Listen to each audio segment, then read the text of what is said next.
Well, hello, welcome to another edition of Take 5. Been a year, been longer than that even, since I put anything on here, but let's get back into it. We are now in Acts chapter 7. I left off at, this is where I left off last time, so verse 1. Then said the high priest, "Are these things so?" And he said, "Men, brethren, and fathers, hearken.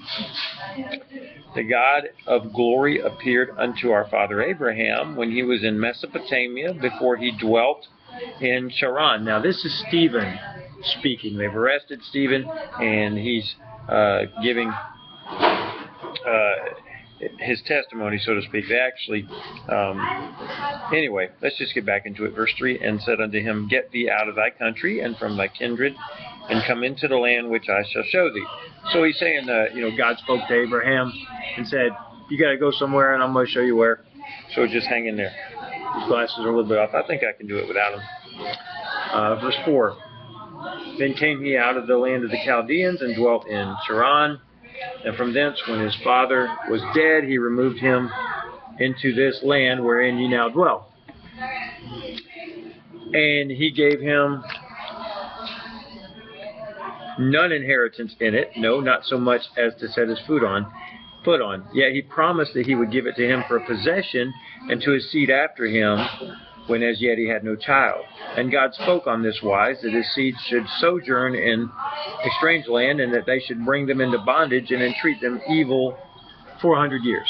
And of course, that's talking about the captivity there from the Egyptians. "And the nation to whom they shall be in bondage will I judge, said God, and after that shall they come forth and serve me in this place."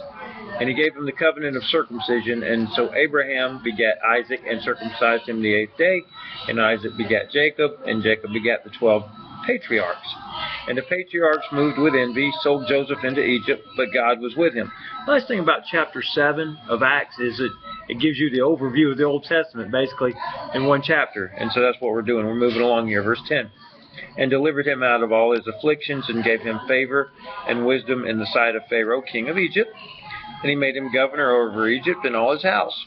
And there came a dearth over all the land of Egypt and Canaan, in great affliction. And our fathers found no sustenance." Otherwise, they hadn't had any food. "But when Jacob heard that there was corn in Egypt, he sent out our fathers first.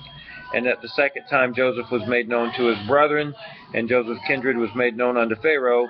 Then sent Joseph and called his father Jacob to him, and all his kindred, threescore and 15 souls. So Jacob went down into Egypt and died, he and our fathers, and were carried over into Shechem, and laid in the sepulchre that Abraham bought for a sum of money of the sons of Emor, the father of Shechem.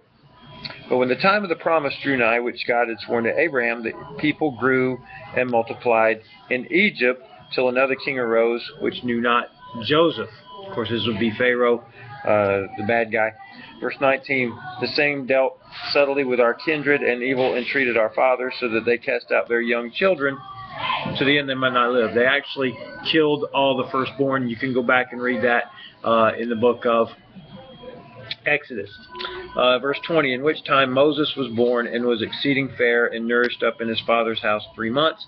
And when he was cast out, Pharaoh's daughter took him up, and nourished him for her own son." Now, to save Moses, you can go back and read it, his mother put him in a basket and put him down the river, so he didn't get killed with all the firstborn of Egypt. Verse 22, "And Moses was learned in all the wisdom of the Egyptians, and was mighty in words and in deed.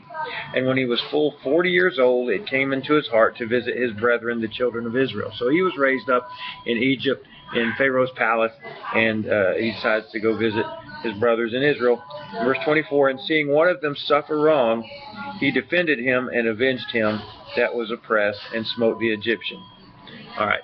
Now we're going to have to stop right there. As we start in the middle of the story, we're getting an overview of the Old Testament, and we're now, even though we're in Acts chapter 7, we're at the place where Moses has killed an Egyptian. All right, but we're going to have to leave you there. Come back tomorrow, or sometime soon, for the next edition of Take 5.